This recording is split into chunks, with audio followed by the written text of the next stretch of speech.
샬롬, 안녕하세요. 오늘은 예준마 18번째 시간입니다.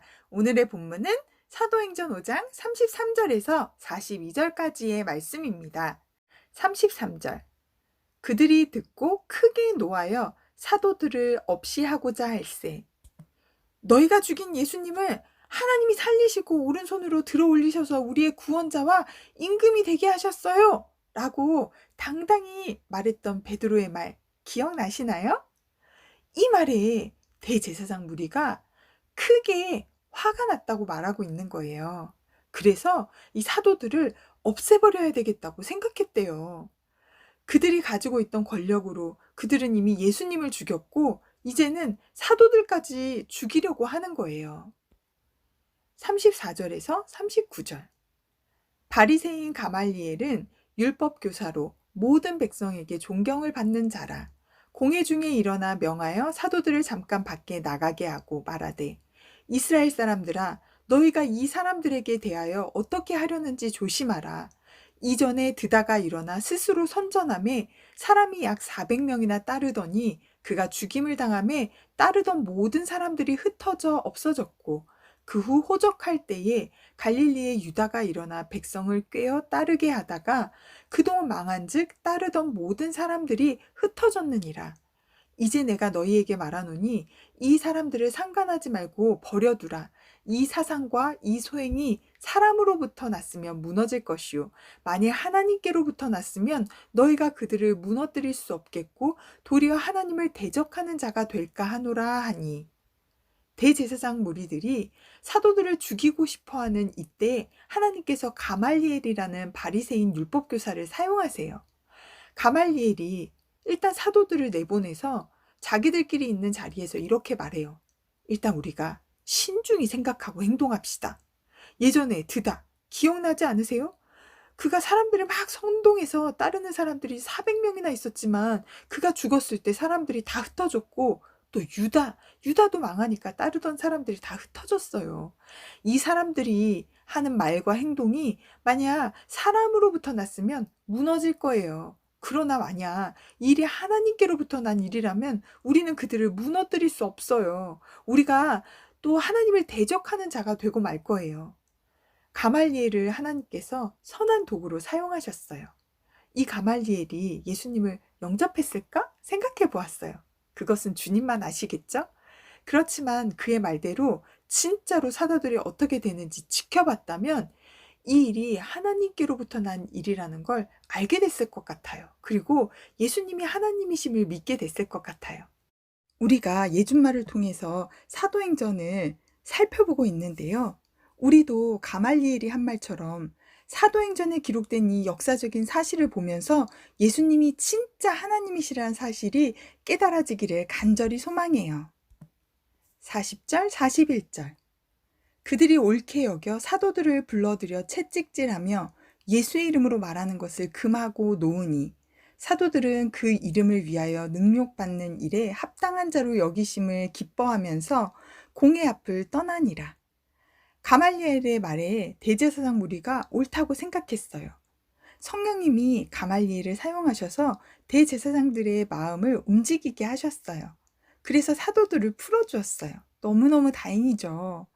그런데 그냥 풀어주면 좋은데 채찍질하고 풀어줬대요. 야비하죠. 제가 만약 채찍질을 맞고 나왔으면 마음이 어땠을까? 저라면 화가 많이 났을 것 같아요. 엄청 아팠을 건데. 주님, 저 대제사장 무리들 가만두지 마소서! 이렇게 기도했을 것 같아요. 그런데 상식적으로 이해되지 않는 내용이 적혀 있어요. 예수님 이름으로 억울하게 채찍질 당했는데 기뻐했대요.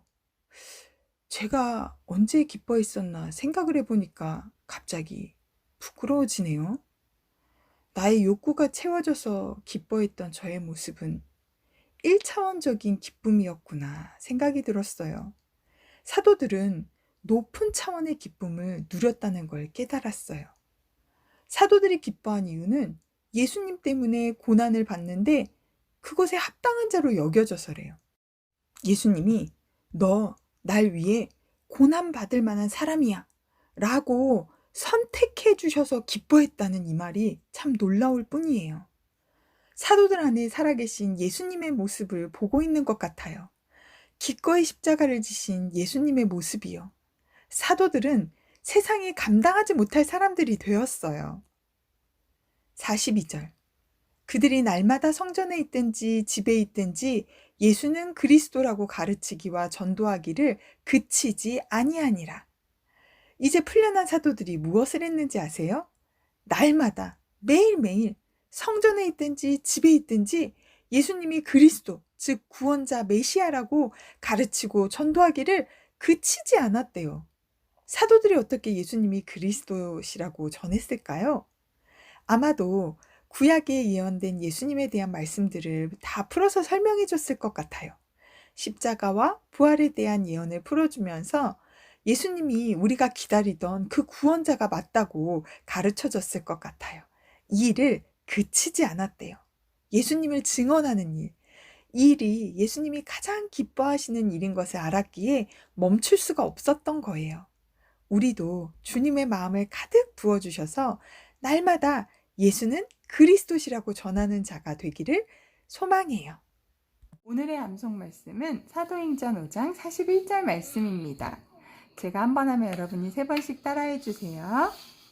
사도들은 그 이름을 위하여, 사도들은 그 이름을 위하여, 사도들은 그 이름을 위하여, 사도들은 그 이름을 위하여, 능력받는 일에, 능력받는 일에, 능력받는 일에, 능력받는 일에, 합당한 자로 여기심을, 합당한 자로 여기심을, 합당한 자로 여기심을, 합당한 자로 여기심을, 기뻐하면서, 기뻐하면서, 기뻐하면서, 기뻐하면서, 공의 앞을 떠나니이다.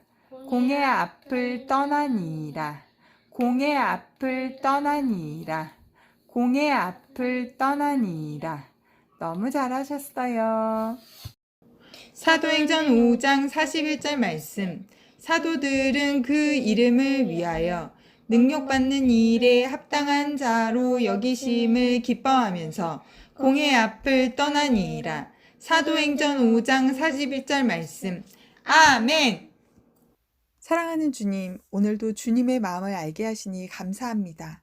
감옥에 갇혀도 채찍질을 당해도 예수님이 그리스도라고 전하는 것을 멈출 수 없었던 사도들을 보면서 우리 자신을 돌아보게 됩니다. 예수님이 그리스도시라는 사실을 알아야 또 다른 영혼이 사는 것을 알기에 한 영혼을 위해서 매일매일 예수님을 전했던 사도들처럼 우리도 복음의 통로로 사용해 주세요. 예준말을 통해 수많은 사람들이 예수님이 그리스도시라고 고백하게 되는 놀라운 역사가 일어나게 해주세요. 예수님 이름으로 기도합니다. 아멘. 구독과 좋아요 꾹꾹 눌러주세요. 꾹꾹.